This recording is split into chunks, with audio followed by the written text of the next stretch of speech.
Maaga pa nga ako nagising ngayon dahil nga may pupuntahan na naman ako. O diba? Ang raming pupuntahan ng Juntis na to. Walaan nyo guys kung saan ako pupunta ngayon. Charis! Pupunta lang naman ako guys kung saan may ayuda ngayon. Haha. Grasya na 8 guys. Kaya wag tayong papahuli. 6:30 pa lang nga ng umaga ay nagising na ako dahil nga kakain pa ako at maliligo. Pagkatapos ko nga kumain ay timplahan ko na yung mga anak ko at yung asawa ko. At binilhan ko na din yung mga anak ko na makakain nila. At syempre, pagkatapos ko nga silang asikasuhin ay naligo na rin ako at nagbihis na. Gusto nga sumama ng mga anak ko kaso sinabihan ko sila na wag na dahil hindi naman ako mamamasyal. At kamo, bawal doon ang mga bata. Pero sa totoo lang guys, ayaw ko talaga silang isama dahil ang kukulit nila baka mapaanak pa ako ng di oras sa daanan. At pagkatapos ko nga sa lahat-lahat ng gawain ay nag-4 na ang mga person. At pagkalipas nga ng ilang minuto ay nakarating din kami dito sa barangay hall ng Macagtas. Pagkababa ko nga guys sa barangay hall ay nakita ko marami ng tao. Ayan. Akala ko nga guys hindi pa marami ang tao kasi anong oras pa lang naman, alas 7 pa lang. Pero na-shock ako dahil ang rami na pala. Pipila na nga ako sana guys kaso nga lang may nakapagsabi sa akin na pumunta daw ako sa unahan, magtanong daw ako dahil nga priority daw yung buntis. Nahiya pa nga sana ako magtanong kaso kinapalan ko na lang yung mukha ko dahil nga ayaw ko naman talagang pumila dahil sumasakit yung tiyan ko. Lalo na pag matagal nang nakatayo. Nabigyan nga ako agad ng stab at pinapunta na ako sa covered court nila. Pagkarating ko nga dito sa covered court ay nakita ko maliit pa lang naman ang tao. Pagkalipas nga ng isang oras na pag-aantay ay nagdasal na para makapagsimula.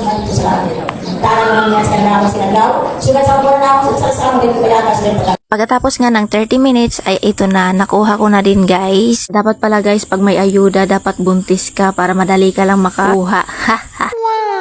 Pagkatapos ko nga guys ay sumakay ako agad ng tricycle papuntang terminal dahil sasakay na naman ako doon papunta sa amin.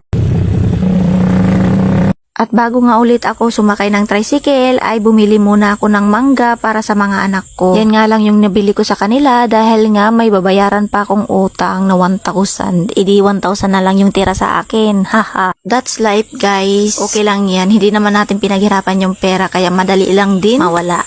At pagkalipas nga ng ilang minuto guys ay nakarating din ako dito sa amin, dito sa baryo namin. Kaya bumili na lang ako ng pang-ulam ng asawa ko dahil nga tinatamad na akong magluto. May ulam naman doon guys sa rep na lulutuin kaso tinatamad na ako kasi alas 10 na nga ng umaga. Maglalakad pa kasi ako guys kaya anong oras na din ako makakarating doon kaya bumili na lang talaga ako ng pang-ulam nila. Maglalakad lang ako guys papunta doon sa amin. 20 minutes lang naman yung 20 minutes lang bago ka makaabot doon sa amin. Kinain. Pero kung hindi ka buntis mga 10 minutes lang kasi mabilis ka naman maglakad, ignore. Pero kung buntis ka, kailangan dahan-dahanin kasi sasakit talaga yung tiyan mo dito sa kakalakad. Hindi ko na nga tinext yung asawa ko, nasunduin ako dito dahil nga may trabaho yun. Ayaw kong istorbohin kasi pagod din yun eh. Kagaya ko, charis. Grabe guys, nakakahingal maglakad dito. Huh.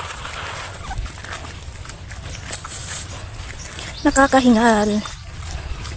Hinihingal ako guys pag naglalakad ako dito, grabe.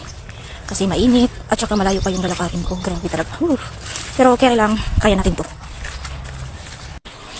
Pagkalipas nga guys ng ilang minutong paglalakad ay nakarating din ako dito sa amin. Pagkarating ko nga ay wala dito yung mga anak ko. Hinayaan ko nga lang muna dahil alam ko sinama yun ng asawa ko doon sa trabaho niya. Pumasok nga muna ako sa kwarto ko dahil nagpahangin ako dahil sobrang init talaga. Pagkapasok ko nga sa kwarto ay nakita ko itong kapatid ko na nakahiga. Nang mawala na nga yung pagod ko at init ng katawan ko ay pinuntahan ko na yung mga anak ko para kumain at magbayad din ng utang ko doon sa tindahan na inuutangan namin. Sarap nga sa pakiramdam guys na nakapagbayad na kami ng utang namin dito. Pagka-uwi nga namin guys sa bahay ay kinuha agad ng mga bata yung manggang binili ko. O diba? Ang saya nila. So paano ba yan guys? Hanggang dito na lang yung video ko. Thank you for watching.